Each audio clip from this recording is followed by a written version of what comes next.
मनीष, और मुझे याद है कि अलेक्जेंडर दुगिन का जो इंटरव्यू आपने किया था उसमें साफ तौर पर उन्होंने कहा था कि ये तो वर्ल्ड ऑर्डर बदलने की लड़ाई है। तो कहीं ना कहीं क्या कल का संबोधन इसी के इर्द गिर्द होगा जो तस्वीरें आज हम देख रहे हैं TV9 भारतवर्ष पर?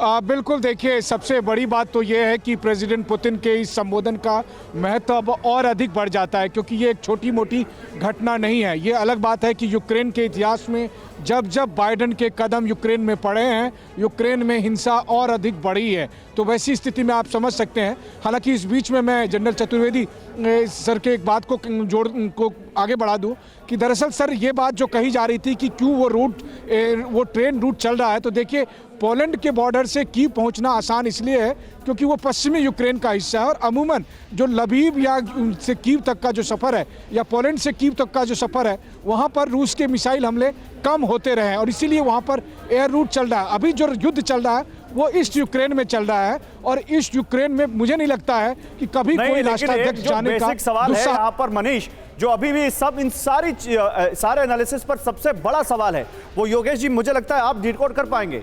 बाइडेन के इस दौरे के बाद क्या बदलेगा, क्या होगा आगे? देखिए, जहां तक रूस का सवाल है तो प्रेसिडेंट पुतिन की जो स्थिति है इस वक्त, तो वो तो बीच में अब इसको जो है रुत को रोक नहीं सकते, क्योंकि उसके कॉन्सिक्वेंसेस तो बहुत खतरनाक होंगे वहां पर।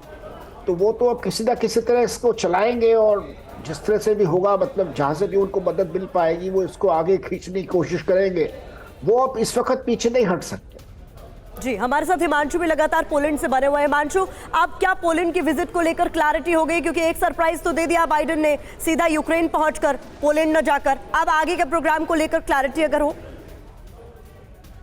जी, इस ट्रिप के बारे में एक ही चीज बोल सकते हैं कि इसमें कुछ क्लैरिटी नहीं है, क्योंकि हर चीज सरप्राइज हो रही है। मैं बता दूं, मेरे यहाँ से सारे के सारे यूएस के जो मीडिया यहाँ पे आया हुआ है, बड़े बड़े नेटवर्क्स का, उनसे भी मेरी बातचीत हुई थी।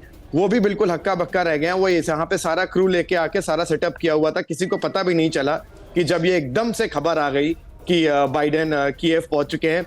फिलहाल प्रोग्राम यहाँ का प्रीटी मच सेट है। नहीं हिमांशु, लेकिन एक चीज बताइए, जो बाइडेन की तस्वीरें आ रही है, कब की तस्वीरें? आज सुबह की हैं? बाइडेन अभी भी कीव में है? कब पहुंचे कीव? क्या कीव से निकल चुके हैं? इस बारे में कोई जानकारी है? जी नहीं, ये जानकारी आपको भी तभी मिली जब हमको मिली। क्योंकि ये बिल्कुल बिल्कुल सीक्रेट रखा गया था। इनफैक्ट वही मैं बता रहा था कि इसके आने से पहले ही मुझे पता चला था कि ये समिट कभी भी हो सकता है, लेकिन ये कब होगा किसी को नहीं पता था। बाइडेन का लेकिन जो ट्रिप वॉर्सो में है वो प्रीटी मच प्लान्ड है। कल वो यहाँ पे अराइव करेंगे। अब वो लेकिन कीव पे है कि क्या आज रात पहुंचते हैं? हिमांशु, इसमें एक राइडर है, बाइडेन पोलैंड से ही यूक्रेन गए हैं। बाइडेन का प्लेन तो वहीं पर लैंड किया होगा, वो ट्रेन से ही पोलैंड गए हैं। दैट मीन्स बाइडेन पहले पोलैंड आ चुके थे। अब ये कब हुआ, कैसे हुआ, ये पता नहीं है। जी नहीं, ये बिल्कुल भाई मैं बता रहा हूँ कि जब यूएस के इंटरनल मीडिया, जो कि बिल्कुल व्हाइट हाउस के साथ ट्रैवल करते हैं, उनके एयरफोर्स वन के साथ ट्रैवल करते हैं, उनको नहीं इसके बारे में पता था। ये इतना ज्यादा सीक्रेट रखा गया है। ऑफ कोर्स ये president of the United states की सेफ्टी और सिक्योरिटी के लिए था, क्योंकि वो एक वॉर जोन कंट्री में इस सुबह आज वो मौजूद थे। इनफैक्ट जैसा कि आप बिल्कुल सही बोल रहे हैं, वो कब आए, क्यों, कैसे आए, किसी को एज सच क्लैरिटी उसकी आना ऑलमोस्ट इम्पॉसिबल है, और ना ही इसको यूएस जो गवर्नमेंट ऑफिशियल्स है, सिक्योरिटी है, वो उसको रिवील करना चाहेगा। तो हिमांशु एक जानकारी और दीजिए। मैं आता हूं हिमांशु, आपका जनरल चतुर्वेदी आपसे जानना चाहता हूं। अभी तक ये जानकारी आ रही थी कि पोलैंड और अमेरिका के बीच अब कुछ और बड़े हथियारों को लेकर, नेटो के कुछ और सैनिकों के या खासकर अमेरिका के सैनिकों का बेस बढ़ाने को लेकर, उनका नंबर बढ़ाने को लेकर पोलैंड में कुछ हो सकता है ऐलान। लॉन्ग रेंज मिसाइल का ऐलान कर चुके हैं, फाइटर जेट्स देने और उनकी ट्रेनिंग को लेकर बातचीत हो चुकी है। क्या पोलैंड में भी अब बाइडेन कुछ ऐसा कर देंगे, और क्या ये इस वॉर में अमेरिका का या यूक्रेन का पक्ष मजबूत करेगा?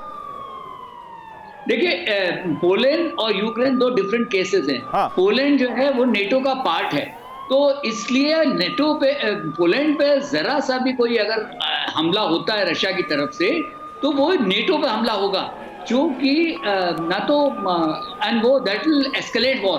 तो इसलिए पुतिन ने, अगर आप देखिए तो रशिया ने अभी तक बहुत ही कॉन्शियसली नेटो को टच नहीं किया है। तो ये जो उनको जो लॉन्ग रेंज हथियार दिए जा रहे हैं पोलैंड को, या उनको अगर फाइटर्स भी दिए गए, तो basically not only to defend Poland but to go for an offensive against Russia.